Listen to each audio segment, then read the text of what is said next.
বন্ধুরা, পোস্ত কিন্তু অনেকেই ভীষণ পছন্দ করে, তবে একঘেয়ে পোস্তর থেকে অনেকটাই আলাদা আজকের আমার এই পোস্তর রেসিপিটা। আজকে আমি যেইভাবে এই ডাল পোস্ত বানাবো, এইভাবে যদি আপনারা ডাল পোস্ত একবার বানিয়ে খেয়েছেন, দেখবেন বারবার এইভাবেই বানিয়ে খেতে চাইছেন। এটা খেতে এতটাই সুন্দর হয়, ভাতের সঙ্গে ভীষণ ভালো লাগে, তবে রুটি দিয়েও খেতে কিন্তু ভালো লাগে এই রেসিপি। নিরামিষ দিনে আপনারা একবার এইভাবে বানিয়ে খেয়ে দেখতেই পারেন যে এটা কতটা খেতে সুন্দর হয়। এর জন্য আমি কিছু আলু নিয়েছি। আলুগুলোকে ভালো করে ছুলে জলে ভিজিয়ে রেখেছি, যাতে আলুগুলো না কালো হয়ে যায়। এখন একটা করে আলু নিচ্ছি, আর প্রথমে লম্বা টুকরো করে, একদম ছোট সাইজের টুকরো করে এগুলোকে কেটে নিচ্ছি। যতটা সম্ভব ছোট করে এই টুকরোগুলো করে নিতে হবে। দেখুন, সমস্ত আলুগুলোকে ঠিক একই রকমভাবে আমি কেটে নিয়ে জলের মধ্যে ভিজিয়ে রেখে দেব, যাতে এগুলো কালো না হয়ে যায়। অন্যদিকে এখানে দেখুন, আমি নিয়েছি মটর ডাল। এর জায়গায় আপনারা কিন্তু ছোলার ডালও নিতে পারেন। মটর ডালটাকে সারা রাত ভিজিয়ে রেখেছিলাম, দেখুন ভালো মতো ভিজে গেছে, ভাঙলেই ভেঙে যাচ্ছে সুন্দরভাবে। তবে আপনাদের যদি হাতে সময় কম থাকে, সেক্ষেত্রে আপনারা 4 থেকে 6 ঘন্টা ভিজিয়ে রাখবেন, তাতেও কিন্তু এটা সুন্দরভাবে ভিজে যাবে। দেখুন, সমস্ত মটর ডালগুলোকে মিক্সির বাটিতে নিয়ে দুটো কাঁচা লঙ্কা দিয়ে দেব, দিয়ে এর আমি একটা পেস্ট করে নেব।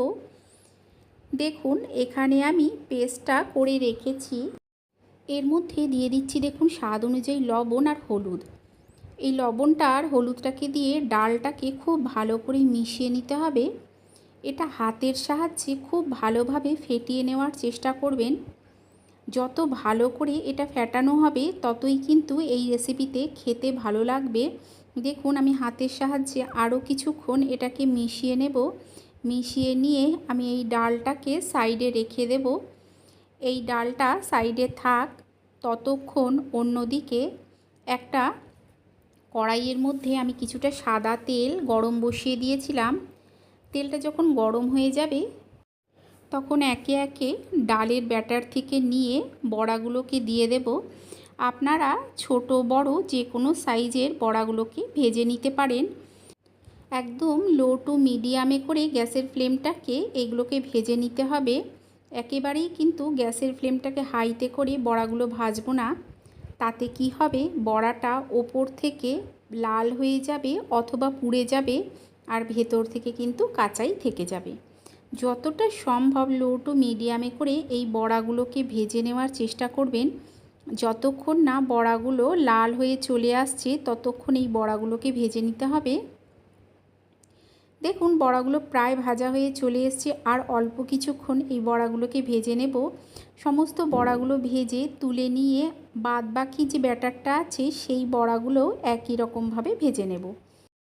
সমস্ত বড়াগুলোকে একই রকমভাবে ভেজে নিয়ে ওই তেলের মধ্যেই দিয়ে দিলাম আর কিছুটা সর্ষের তেল, ফোড়নে দিলাম কালো জিরে, কয়েক সেকেন্ড ভেজে নিয়ে দিয়ে দিলাম কেটে রাখা আলুগুলো, দিয়ে দিলাম লবণ আর অল্প একটু হলুদ। এই লবণ আর হলুদের সঙ্গে আলুটাকে দেখুন আমি খুব ভালো করে মিশিয়ে নিচ্ছি। লবণ আর হলুদের সঙ্গে আলুটাকে ভালো করে মিশিয়ে গ্যাসের ফ্লেম লোতে করে এটাকে আমি 5 মিনিটের মতো হতে দিয়েছিলাম। আর কিন্তু ঢাকা দেওয়ার প্রয়োজন নেই। গ্যাসের ফ্লেমটা লো টু মিডিয়ামে করে আলুটাকে ভাজতে হবে। দেখবেন আলুটা ভাজতে ভাজতেই কিন্তু প্রায় সেদ্ধ হয়ে যাবে। এতটা ভালো করে এটাকে ভেজে নিতে হবে। আপনারা চাইলে ঢাকা দিয়েও এটাকে ভেজে নিতে পারেন।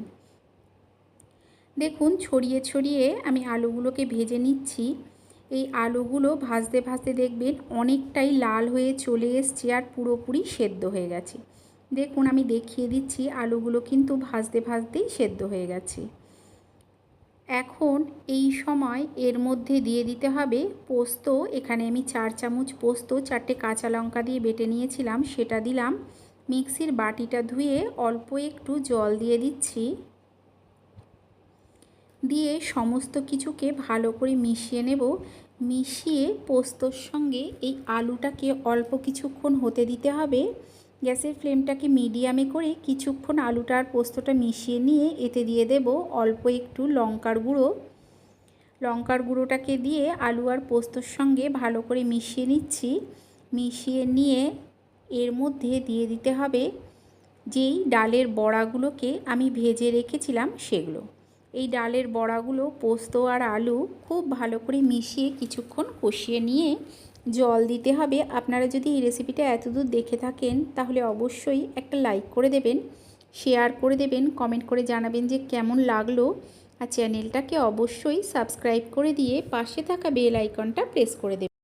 এতে কি হবে, আমি যখন কোনো নতুন ভিডিও আপলোড করব নোটিফিকেশন সবার আগে আপনার কাছে পৌঁছে যাবে। দেখুন ভালো করে কষিয়ে নিয়ে দিয়ে দিলাম জল।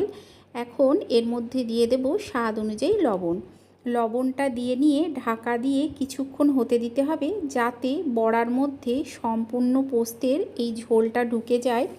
বড়াটা এই জন্যই বলেছিলাম ভালো করে যদি ডালটাকে ফেটিয়ে নেওয়া হয় তাহলে কি হয়, ভীষণ নরম হয় আর এই পোস্তের ঝোলটা সম্পূর্ণভাবে বড়ার ভিতর ঢুকে যায়। আরও কিছুক্ষণ এটাকে ফুটিয়ে নেব, তবে এই ঝোলটা রাখবো, পরে কিন্তু সম্পূর্ণ ঝোলটাই বড়ায় টেনে নেবে। তৈরি হয়ে গেছে এই রেসিপি। আপনারা অবশ্যই একবার এইভাবে বানিয়ে খেয়ে দেখবেন, আশা করছি আপনাদেরও ভালো লাগবে। তাহলে চলুন আপনাদের সঙ্গে দেখা হচ্ছে আরও একটা নতুন ভিডিও নিয়ে।